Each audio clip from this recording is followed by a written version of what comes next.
bueno, hay veces que de la primera vez no lo logramos y seguimos intentando. Así que bueno, tuvimos un problemita técnico que ya está resuelto y vamos a volver a empezar. Así que les voy a contar, para los que no me escucharon la primera vez, hace unos 5 minutos, que vamos a estar hablando del derecho al olvido, ¿sí? En esta era digital, en este mundo globalizado y todo lo que trajo esta pandemia, puso en manifiesto la necesidad de ver cuáles son los marcos jurídicos para lo que queda en Internet y sobre todo los datos personales. Así que bueno, con una introducción muy rápida, la primera vez que nos conectamos, hace unos 5 minutitos, les voy a estar contando que estamos esperando, y ahí se conectó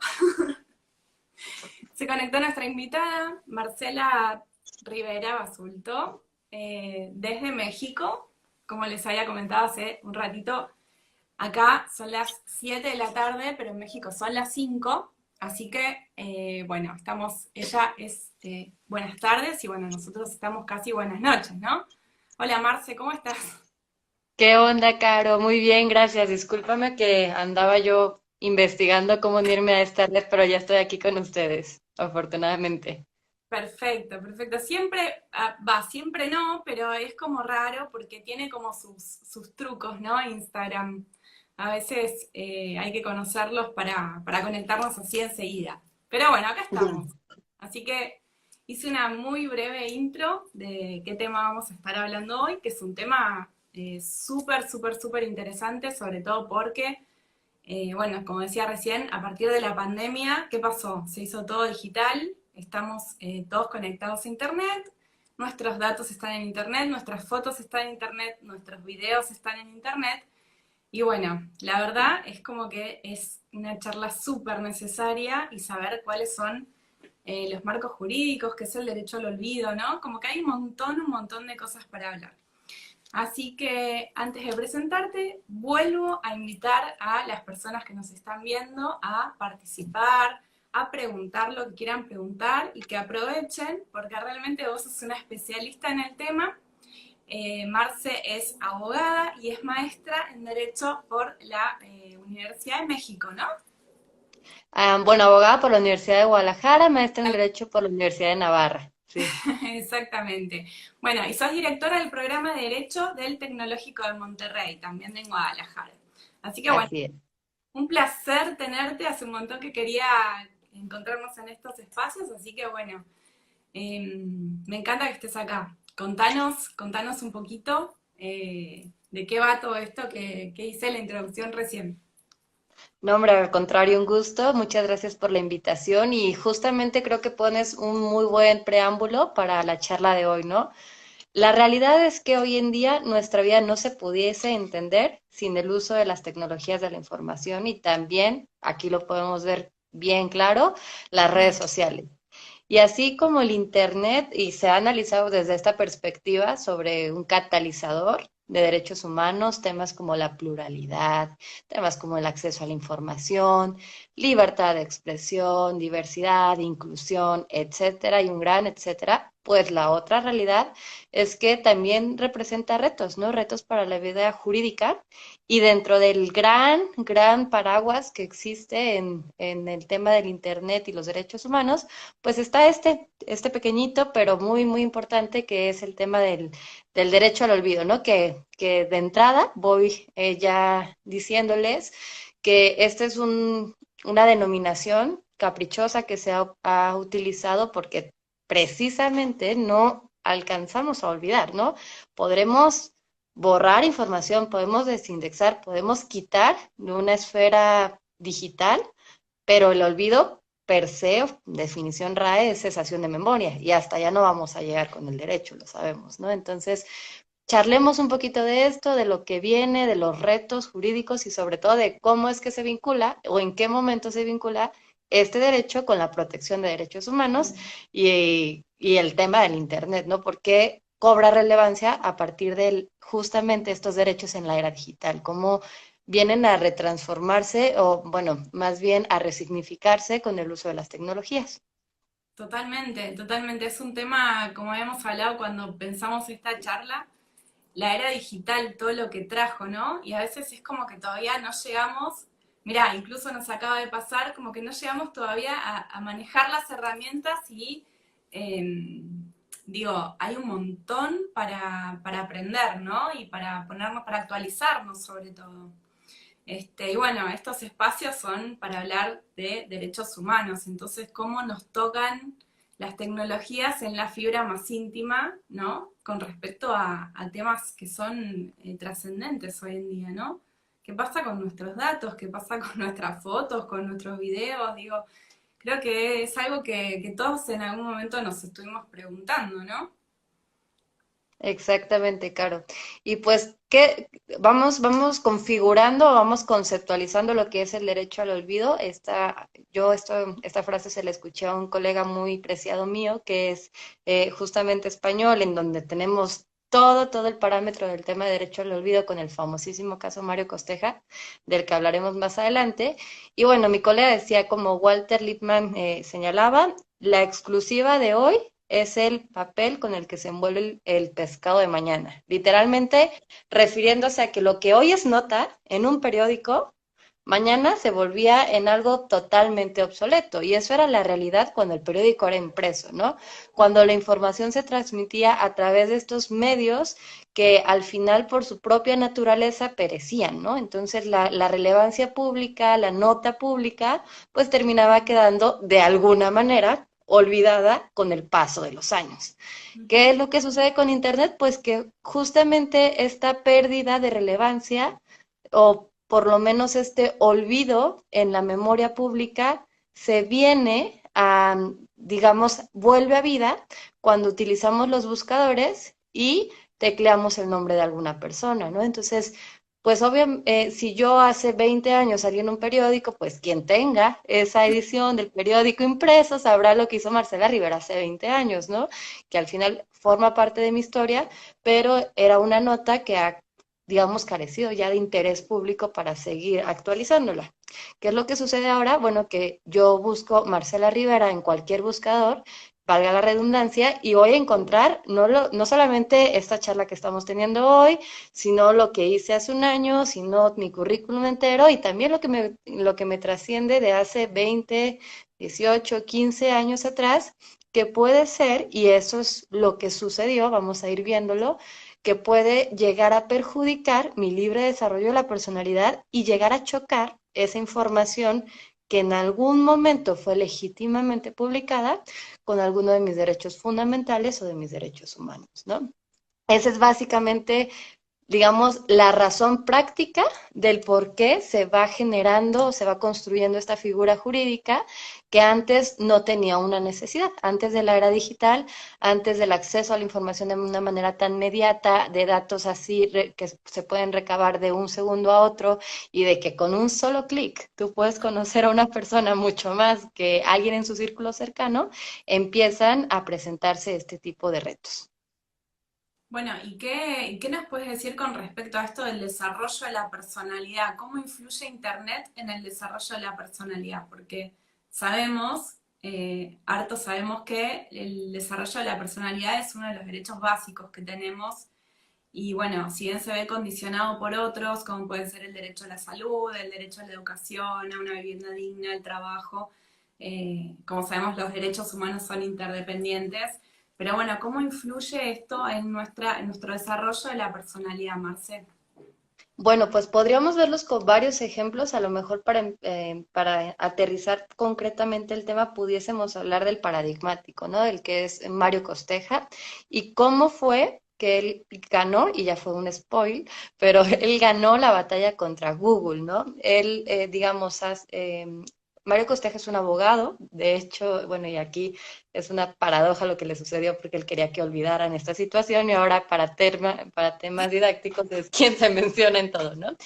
Él es un abogado que hace 18 años atrás de que iniciara su contienda había, pues, por una deuda que tenía, había aparecido en un periódico, La Vanguardia, una subasta pública como un deudor, ¿no? Entonces, este suceso en su historia de vida, pues le siguió durante más de 10, 15, 18 años Y llegó el momento en donde él dijo, esto me está afectando a mi honor, a uno de mis derechos de la personalidad, ¿no? Está afectando mi honor y mi reputación, porque las personas cuando buscan Mario Costeja abogado, identifican una nota de un periódico de hace tantos años en donde decía que pues yo soy un deudor. Entonces, si se fijan, pues esto afecta mi reputación profesional y esto puede afectar justamente un tema de desarrollo, ¿no? Un tema de desarrollo.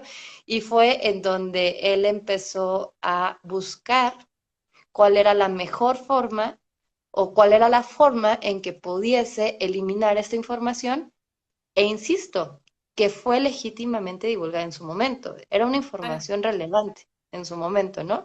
Entonces, pues, ¿qué puede pasar? Pues paso uno, o qué es lo que uno primero piensa, voy con la persona que divulgó la información, es decir, con esa persona física, jurídica, que puso a disposición del público la información, y en este caso era el periódico La Vanguardia.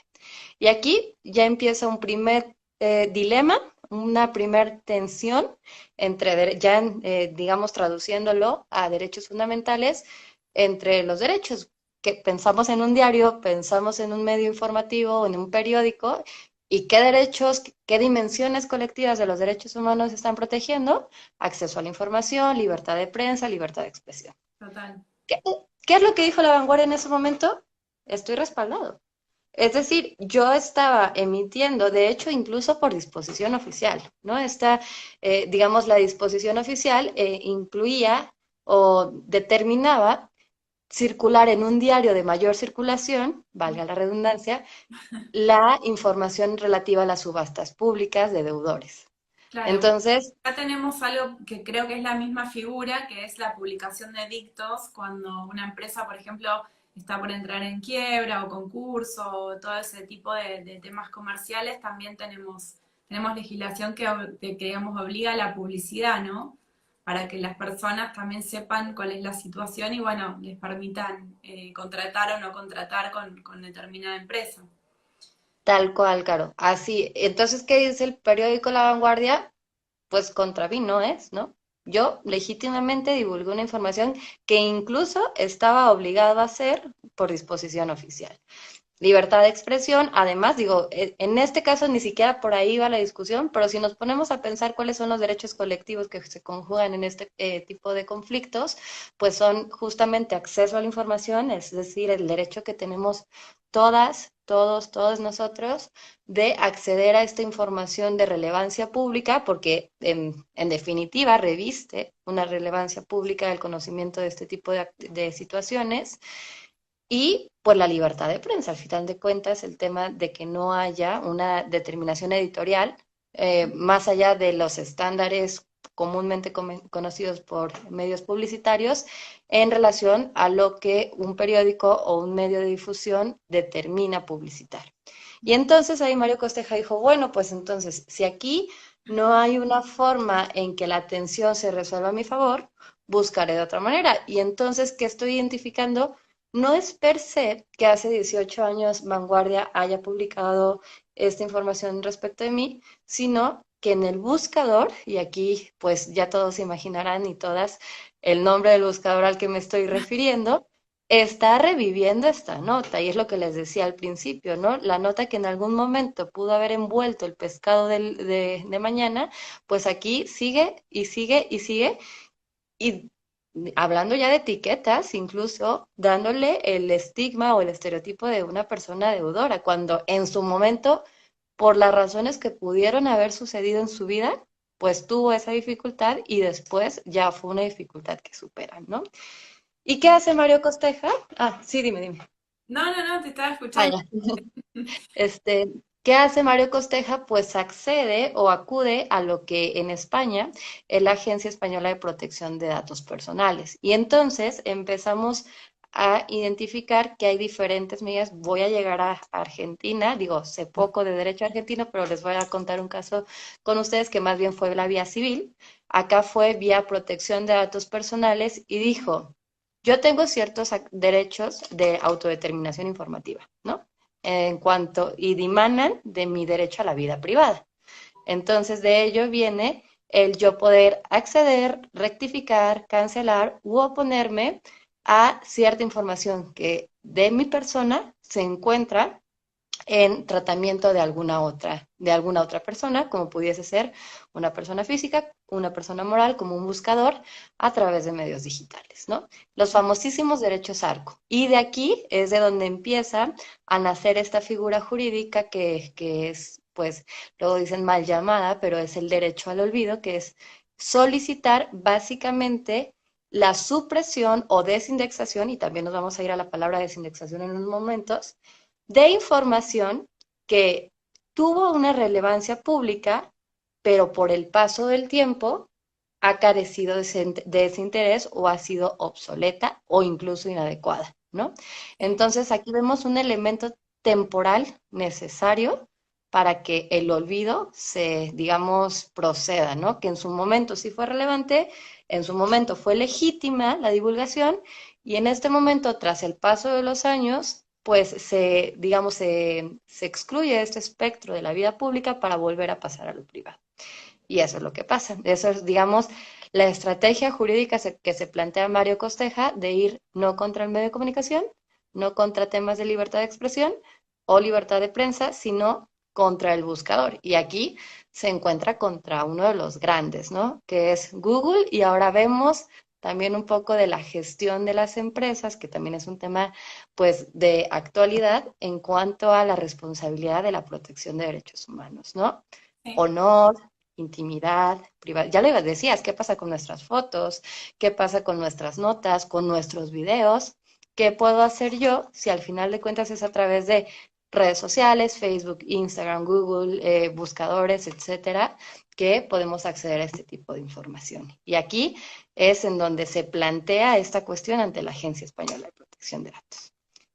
¿Qué es lo que pasa después? Ah, dime, dime. No, no, es que claro, información que pudo haber existido en algún momento tiene efectos en la vida personal de las personas hoy. Entonces, es como que se reeditan cuestiones que en su momento, como vos decías, fueron válidas. ¿Y qué pasa cuando traen consecuencias desfavorables en la vida de una persona en el momento bueno, que precisa, digamos, tener algún giro o hacer otra actividad, por ejemplo, ¿no?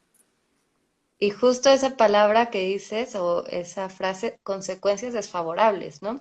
Cuando nosotros empezamos a definir el derecho al olvido, es justamente este fundamento jurídico que permite a una persona que cierta información del pasado deje de ser difundida cuando cause, y esto le va a sonar a cualquier persona que se especialice en temas de derechos humanos, más daños que beneficios. Entonces, ¿en dónde nos encontramos al final?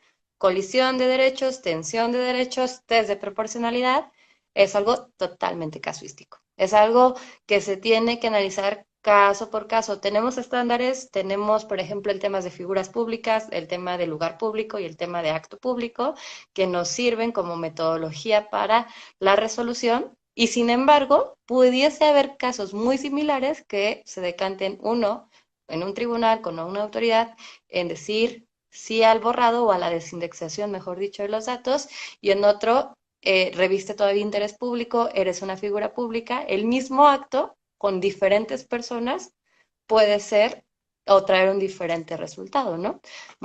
Podemos ya después empezar a ejemplificar con casos concretos, pero antes de eso, pues sigamos, ¿no? ¿Qué le pasó a nuestro compañero y colega Mario Costeja?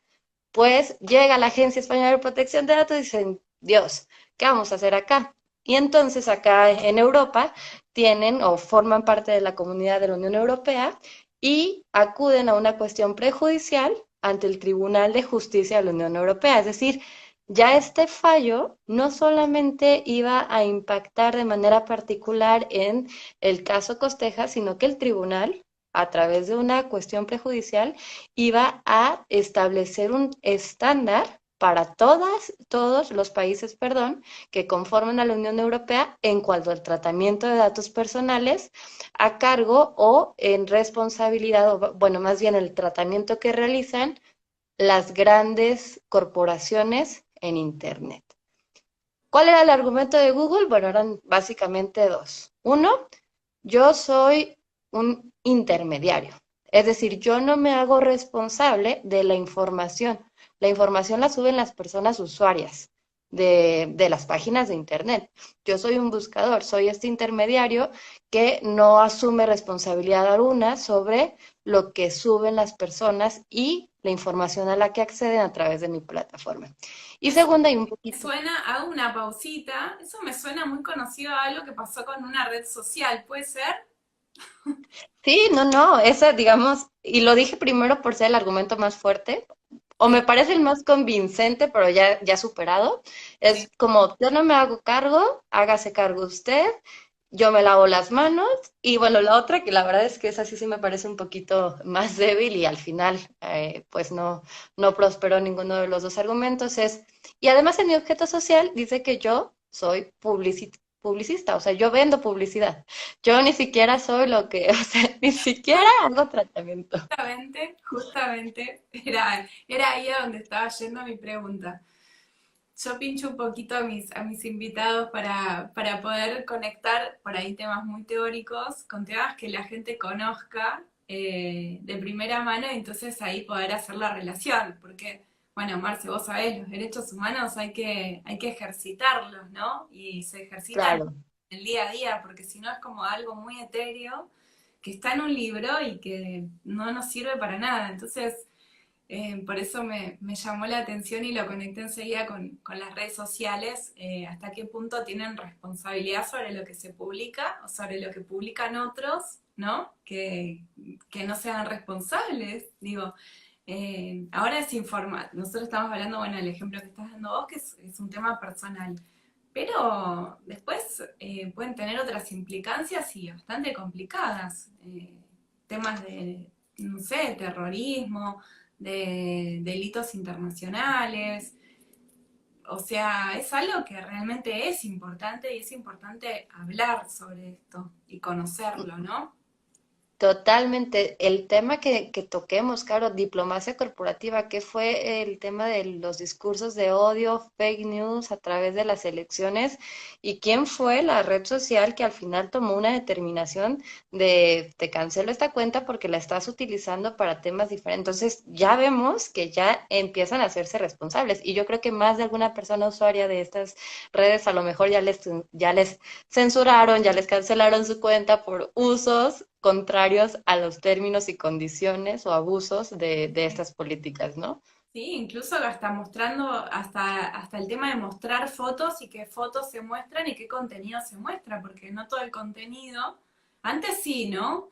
Pero ahora no todo el contenido es visible de primera vista, es como que tenés que ir un poco más, apretar algún botón o bueno, te avisan que vas a ver un contenido por ahí fuerte. Entonces hay como ciertas, ¿no? Digo, esto fue cambiando un poco. No sé si llegó al punto donde nosotros nos gustaría, que es la garantía total y plena de todos los derechos, pero bueno, digo, el derecho va recorriendo caminos también, ¿no? eh, Va como haciéndose cargo, tomando cosas de la realidad social y bueno, esto demora un poco. Pero bueno, contanos, contanos el caso del que estabas diciendo y yo te interrumpí. No, no, no te preocupes. Y justamente eso que tú dices, porque a ello voy, es regulación, ¿no? No sobre regulación, el famoso punto medio. No Sí, podemos irnos por la libre al 100%, debe haber una regulación y debe haber una regulación con responsabilidad compartida de personas usuarias, pero también de las plataformas.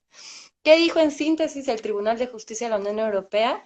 Pues no solamente eres un intermediario, sino que también realizas tratamiento de datos personales. Y tal es el hecho que tú lucras con toda esta información, ¿no?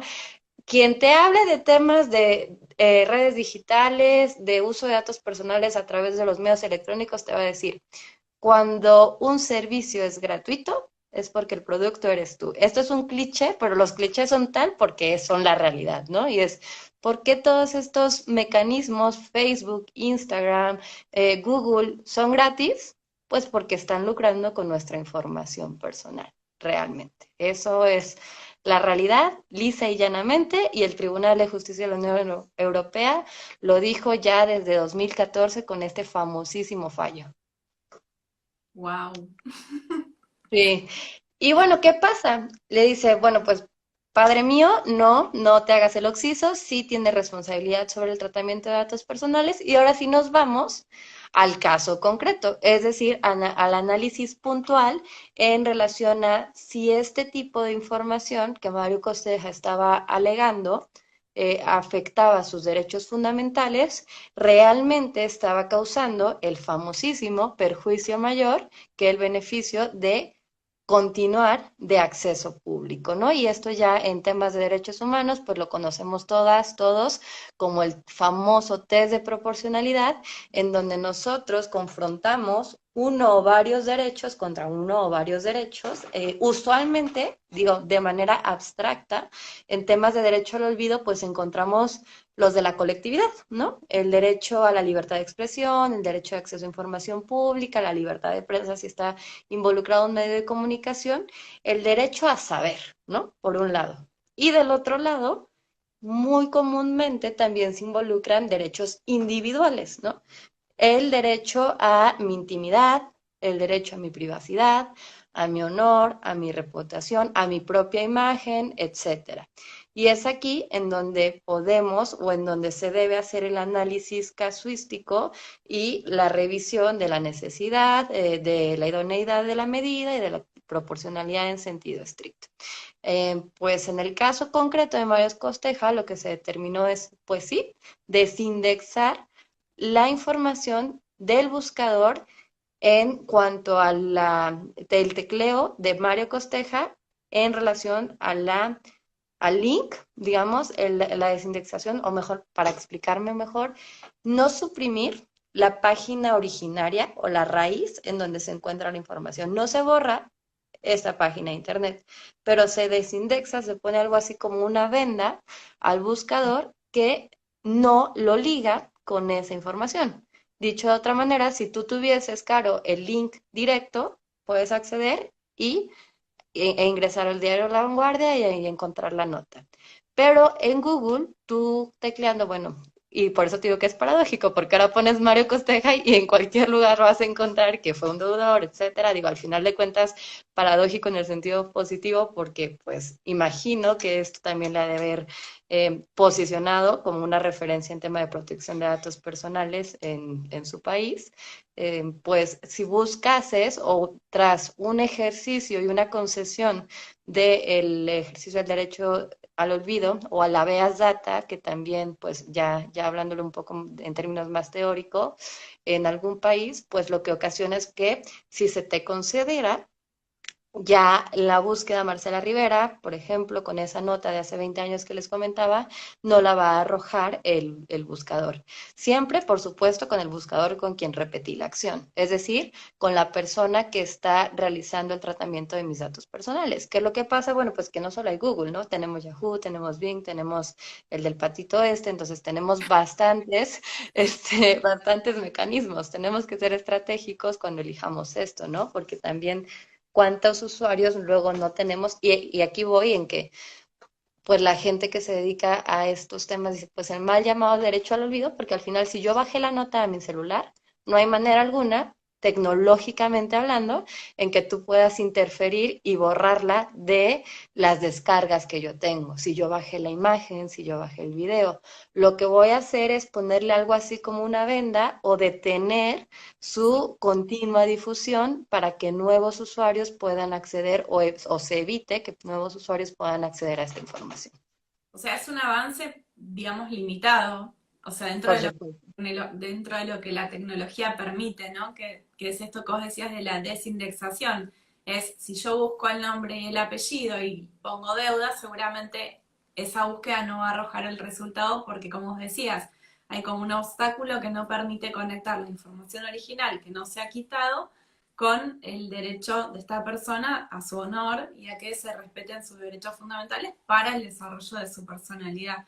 Lo cual, digamos, y ahora por ahí voy a un tema por ahí más general, que es que siempre, y creo que esto es una consecuencia directa de la interdependencia de los derechos humanos, que siempre pasa que hay derechos en tensión, ¿no? Y sobre todo esta que es una constante que se repite con respecto al derecho a la intimidad y el derecho a la libertad de expresión que también, y esto lo tomo de algo que dijiste hace un ratito, que tiene ciertas limitaciones también cuando, por ejemplo, se trata de una figura pública, ¿no? Que esta información, mientras tenga, creo que es relevancia pública, sigue como teniendo vigencia y no hay forma de limitarla, ¿no?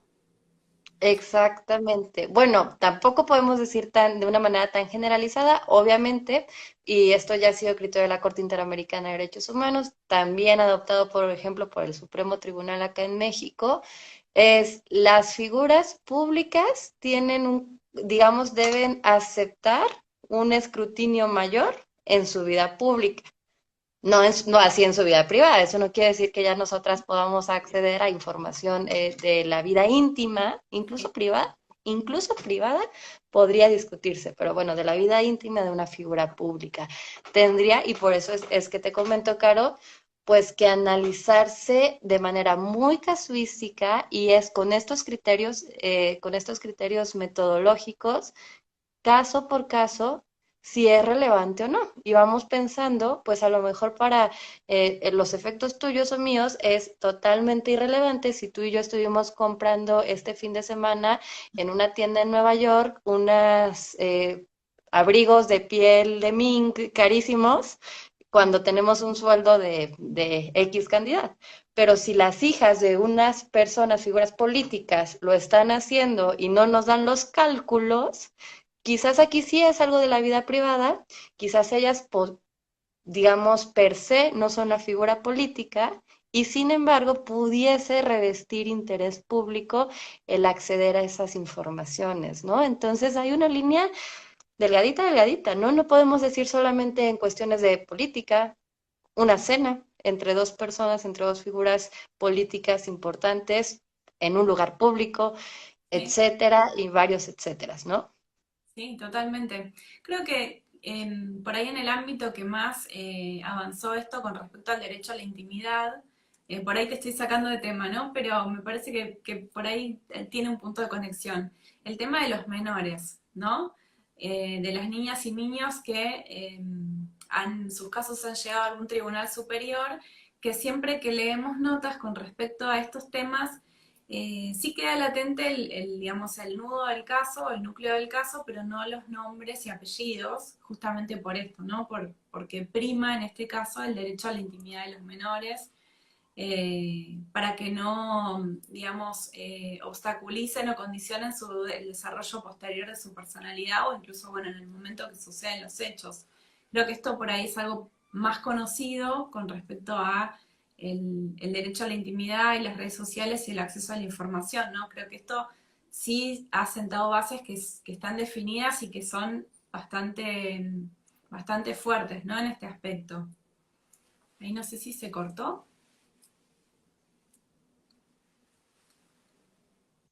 Ahí volviste, Marce.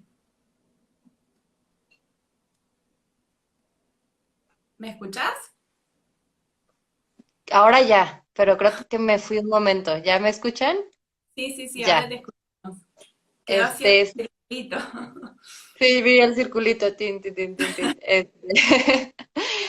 Totalmente, no, no te sales del tema, claro. De hecho, el tema del interés superior del menor está dentro del estándar internacional para cuestiones de resolución de casos de derecho al olvido. Primero Ujú. que todo, se analiza esta triple, digamos, se hace este triple escaneo. ¿Es una figura pública? ¿Sí o no? ¿Estaba en un lugar público, sí o no? ¿El acto en sí mismo reviste un interés público, sí o no? Y digamos que sí, sí, alguna de las tres. Obviamente, o bueno, no es obvio, pero no necesariamente se deben cumplir los tres pasos. Con uno de los tres supuestos ya entramos, digamos, empezamos a hacer el análisis. Después de ello, también se debe analizar, bueno, la colisión de derechos en específicos, en dónde vence, si vence la libertad de expresión, si vence el acceso a la información, si vence la protección de un derecho individual. Pero de manera transversal es el interés superior de la niñez. Eso es el principio que primaría en cualquier situación en donde esté involucrada una persona menor en cuanto a la afectación de sus derechos y, por supuesto, vinculado al libre desarrollo de la personalidad. Y es por eso es que tienen esta protección reforzada en cuanto a todos los temas de conflictos, de notas, de que si el divorcio, de que si orientación sexual y un gran etcétera, en donde pudiesen verse involucradas hasta la imagen, ¿no? De una persona menor. Totalmente. ¿Y sabes qué estaba pensando? ¿Vos decís que se vienen demandas? Porque viste que ahora las redes están plagadas de niños y niñas haciendo travesuras y haciendo... eh, digo, es tremendo la cantidad, digo, nos puede parecer graciosos hoy, pero por ejemplo, no sé, pienso una niña que el día de mañana quiera desarrollar cierta actividad y que no quiera que estas informaciones estén en las redes o en internet. ¿Vos cómo lo ves en tu experiencia personal? ¿Vos decís que se van a venir muchas demandas? ¿Qué va a pasar con todo esto? Mira, totalmente hay una, digamos, hay un uso no autorizado de la imagen del menor. Eso es en definitiva. Ya que se vengan las demandas es una cuestión de activar, ¿no?, el mecanismo judicial. Sí, Sin embargo, en definitiva, cualquier caso en donde, incluso hay casos en donde los menores, las personas menores demandan a sus padres, madres, tutores por claro, el uso de la imagen, ¿no? claro. Claro. Sí, Yo sí, sí. creo que Entonces, con niños y niñas muy pequeñitos que no tienen ni conciencia de dónde... A ver, es real, y esto es cierto, que los niños y niñas de hoy tienen una relación muy diferente a la que nosotros tenemos como con la tecnología. Pero de ahí a que ellos comprendan con su corta edad el impacto que tiene ponerse enfrente de un celular o de un aparato tecnológico y que esa imagen llegue al mundo, yo creo que, bueno, de hecho, hay que cuidar esto, ¿no? El otro día estaba dando una charla también con respecto a las niñas y la vulnerabilidad, y fue uno de los temas clave sobre los cuales preguntaron un montón, con respecto a los delitos que tienen que ver con menores, ¿no? Cómo los menores están en un punto desprotegidos en el marco de las redes y en el marco de Internet. Así que totalmente. De ahí que se vengan demandas, lo dudo, pero lo que sí, y lo dijiste, Caro, al principio de esta charla, es que nosotros y nosotras debemos concientizarnos muchísimo más del tipo de tratamiento de información que realizamos a través de las redes sociales. Incluso un compartir, un share, no que nosotros propiamente subamos la información, sino que la compartamos. También estamos pues involucrándonos en situaciones, ¿no? Este tema del internet pues nos trae para muchísimos diálogos, para muchísimas discusiones en cuanto a, pues estamos escudadas detrás de esta tecnología y podemos opinar de manera muy severa en temas personales de gente que está sufriendo violencias a través de las redes sociales y nos volvemos como estos jueces y juezas anónimas a través de pues la emisión de nuestra opinión y con consecuencias mortales incluso, ¿no? Entonces, por supuesto que yo cada que toco estos temas llamo a la responsabilidad personal en cuanto al uso de las redes sociales, en cuanto a darse cuenta, en cuanto a saber que tú eres titular de los derechos de tu persona y de nadie más, ¿no? ujú. Obviamente hay consentimientos tácitos, expresos, etcétera, y sin embargo debes tener cuidado en el tipo de información que tú estás transmitiendo y que tú estás tratando en redes sociales. Sí, sobre todo hacernos responsables también del uso que le dan las personas pequeñas, ¿no? A veces son pocos los controles, y esto vuelvo al tema de la responsabilidad tanto de los buscadores como de las apps, por ejemplo. Ahora se me viene una muy conocida que creo que actualmente es la de TikTok, creo que es la que está boom en este momento. Y yo no sé si realmente los controles para loguearse, para registrarse, funcionan con respecto al tema de la edad, ¿no?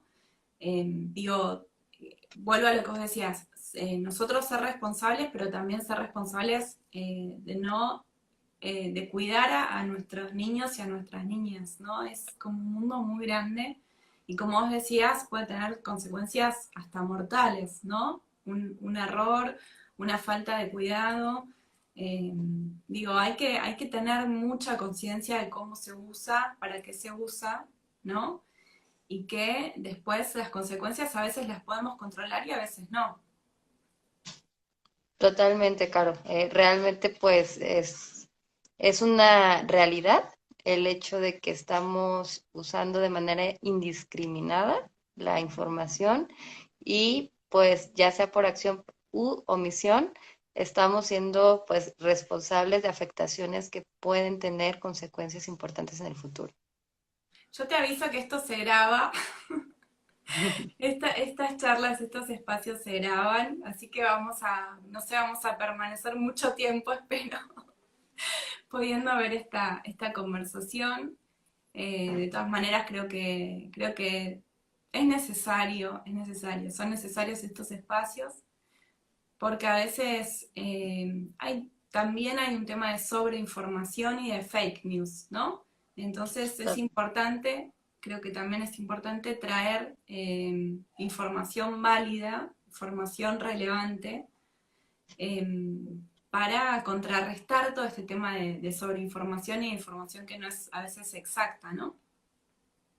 Sí, justamente, y yo creo que ya para volver un poco a cerrar ahora jurídicamente el tema de derecho al olvido, pues señalar que como iniciamos la charla, en Latinoamérica es un derecho en construcción todavía, como la mayoría de regulaciones de derechos a través de las redes sociales. Digo, ya vamos encontrando pues regulaciones penales en cuanto a los delitos sexuales o en cuanto a compartir información sexual a través de estos mecanismos y del consentimiento de la persona. Acá el mecanismo no es propiamente o no es per se en inicio en temas de derechos humanos. Inicia, por ejemplo, hablo del caso mexicano y con un paralelismo muy identificable con el español, es a través de un proceso de protección de datos personales, en este caso ante la primera persona con la que tienes que acudir es con la que realiza el tratamiento, ¿no? Pudiendo ser justamente los buscadores, pudiendo ser justamente los grandes corporativos o pudiendo ser incluso los medios de comunicación, ¿no? Estratégicamente se debe elegir con qué actor acudir, ¿no? Ujú.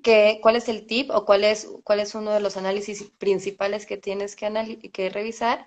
Es si existe una legítima divulgación de la información, entonces no vas contra la persona que puso a disposición digamos, a través de las redes sociales la información per se, sino contra la corporación que le sigue dando vida a través pues, de su identificación rápida.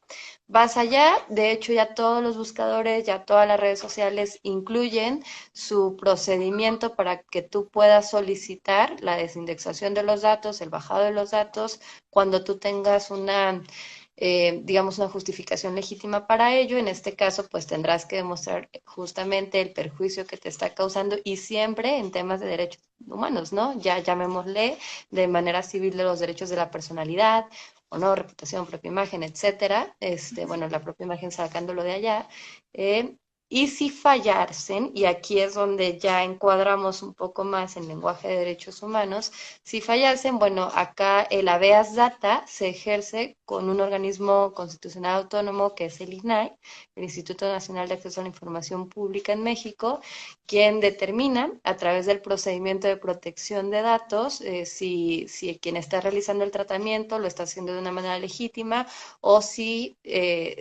tiene que, pues, acudir o más bien tiene que fallar en favor del titular, de la persona titular de estos datos, ¿no?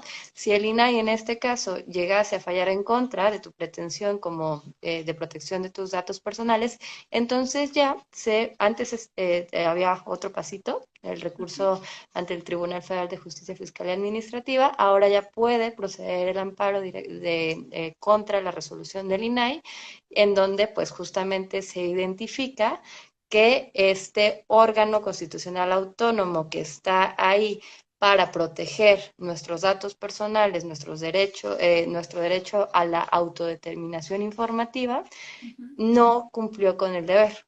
Y entonces aquí es cuando el INAI se vuelve la autoridad responsable y el particular que pues también no le dijo no a tu solicitud se vuelve pues digamos se vuelve en un segundo plano y entonces aquí ya llegas. No ha llegado hasta donde mi conocimiento alcanza un caso así al sistema interamericano. un caso en que se solicita la supresión de información que afecta a derechos humanos. Sin embargo, sí ha pasado en los altos tribunales, ¿no?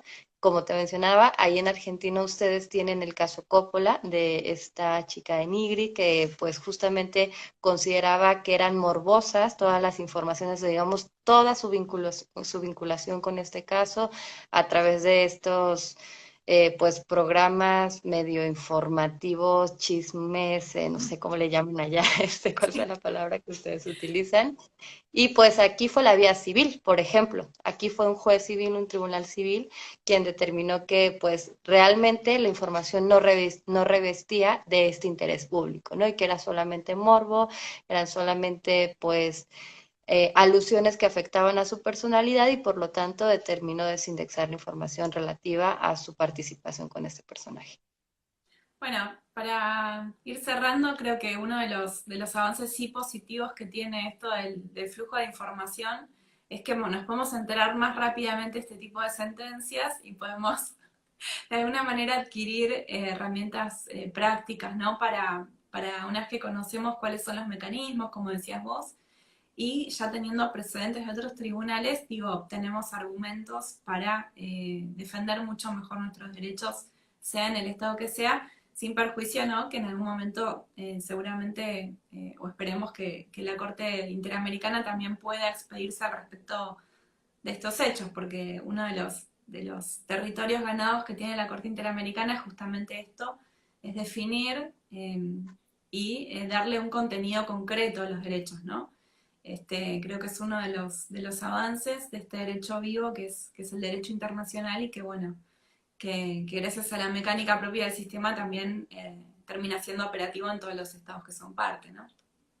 Justamente, y más con las interpretaciones tan amplias que tenemos, por ejemplo, de las libertades de expresión, ¿no? En sociedades democráticas como las que nos encontramos, quizás hasta el momento centramos mucho la discusión en las afectaciones a la vida privada o los derechos de la personalidad de la gente que pues ve involucrados sus datos personales en redes sociales. Sin embargo, está la otra cara de la moneda que no es un reto menor, ¿no? Temas de verdades históricas, temas de cultura, de pérdida de temas de cultura, temas de censuras, pues sí están latentes en el tema, en el abuso, en el uso y abuso de este derecho de manera indiscriminada y sin un parámetro. Y eso es justamente con lo que me gustaría cerrar. Es un derecho de construcción, tenemos, sí tenemos precedentes, tenemos uno muy interesante, por ejemplo, en Chile, de negligencia médica, tenemos acá en México con vínculos con el narcotráfico, pues el caso allá en Argentina, el caso Costeja que platicábamos hace unos momentos, de los cuales podemos empezar a recuperar, digamos, juicios jurídicos que estandarizan de alguna manera u otra el entendimiento de este derecho y sin embargo en la regulación todavía es muy poca, ¿no? Y es en donde todavía el legislativo tiene la oportunidad de hacer un análisis de manera tal que no nos vayamos, ese famoso punto medio que comentábamos hace rato, ¿no? Que no nos vayamos a una sobreregulación que haga estático el ejercicio del derecho y tampoco de manera tal que cada quien haga lo que su saber y entender le diga, ¿no?